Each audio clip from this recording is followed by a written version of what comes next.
Hello guys and welcome to my channel STCR Gaming. In today's video we will discuss whether or not you should summon on the new Kokomi banner. Is it a great value banner or just a massive trap? First, let's talk about the new 5-star coming to Genshin Impact, Kokomi. Overall, she seems like a pretty decent character, but unfortunately she was cursed even before her launch because the role she will fulfill in a team would be pretty much that of a dedicated healer. As a healer, I'm sure she will be one of the best in game, but the problem is that dedicated healers in general are not really needed for any of the content in game right now.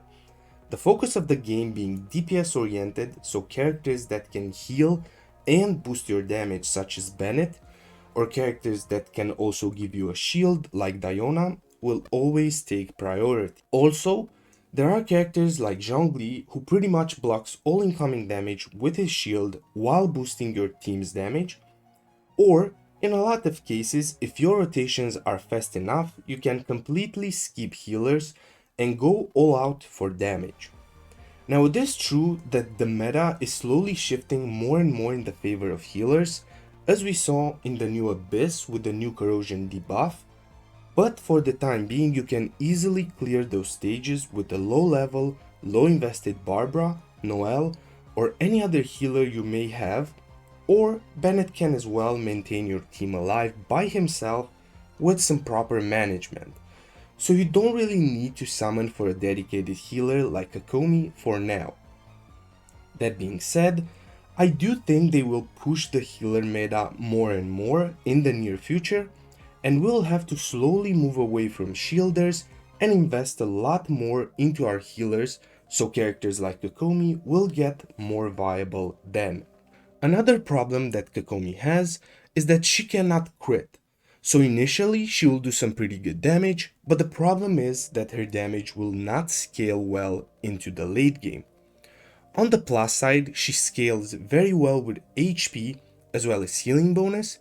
That in combination with the fact that she doesn't need any crit stats makes her pretty easy to build. Also, she's a good hydro applicator, but the main problem here is that Xingqiu exists, and as a hydro support, he's better in every way, and also he's a 4-star, so he's way easier to get.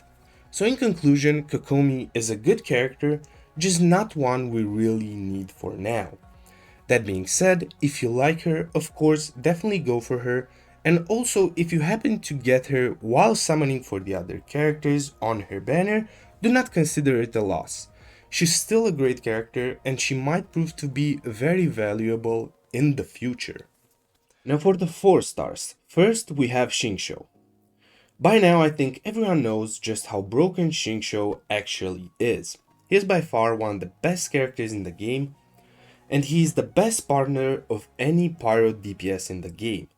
He does some insane damage, he is amazing at applying hydro to enable constant vaporize, he heals, he reduces incoming damage, he is a 4-star, so he is more accessible, and his best weapon is also a 4-star. What more can I say? I think he's a must-have on every account honestly, so if you don't have him, I would strongly suggest you try to get him. He's also in the shop right now, so if you don't want to summon on this banner, just get him there. He also gets better with constellations, his best ones being Constellation 2, which basically gives him 100% uptime on his ult, and also C6, which allows him to do more damage and regenerate some energy. So summoning for his constellations is a really good idea. Next is Beidou, another insane 4-star that with some proper investment can destroy every piece of content in the game.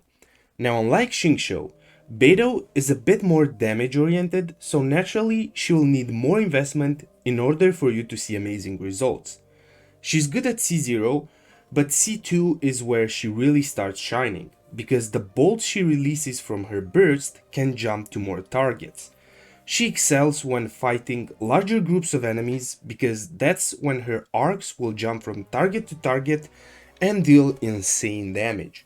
So in order to be as effective, she needs to fight at least 2 or more enemies.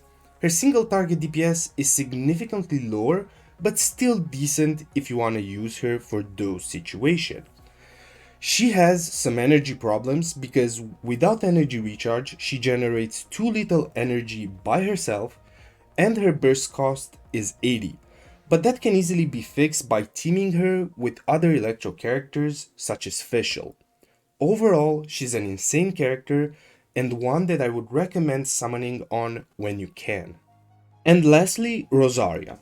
She's one of the best cryo supports in the game, great at cryo application, she can transfer crit rate, and if you build her with the Favonius Lance, she also has some great particle generation for the rest of your team. She does really well at C0, but her performance will increase by quite a bit with her Constellation 2, where she gains an additional 4 seconds duration for her burst. So if you want to go for some constellations on her, you can easily stop at C2. The others are good as well of course, but this is her most significant constellation by far. Overall, she's an amazing character to have for any account. So in conclusion, overall this banner looks pretty good. All the 4 stars on this banner are amazing. Kokomi is a good character, just not needed for now. For new players or players that don't have at least 2 of these 4 stars, I would suggest throwing at least a couple of multis and see if you are lucky. The difference these characters will make for your account will more than make up for the cost. Also, I know summoning for constellations for Xingqiu, Beidou and Rosaria is super tempting, but I generally don't recommend summoning specifically on 4 stars if you don't want the 5 star on their banner. Another thing I want you guys to be mindful of is that we are most probably heading into reruns from next patch on. So characters like Ganyu, Beidou, Hu Tao or even Zhao have a pretty high chance of coming back. So if you do want any of these characters, you might want to save at least until they announce the new banners for patch 2.2. That being said, I wish you all the best of luck with your summons. Thank you so much for watching. If you enjoyed this video, please consider dropping a like and subscribe as it helps the channel a lot. And I will see you all in the next video. Bye.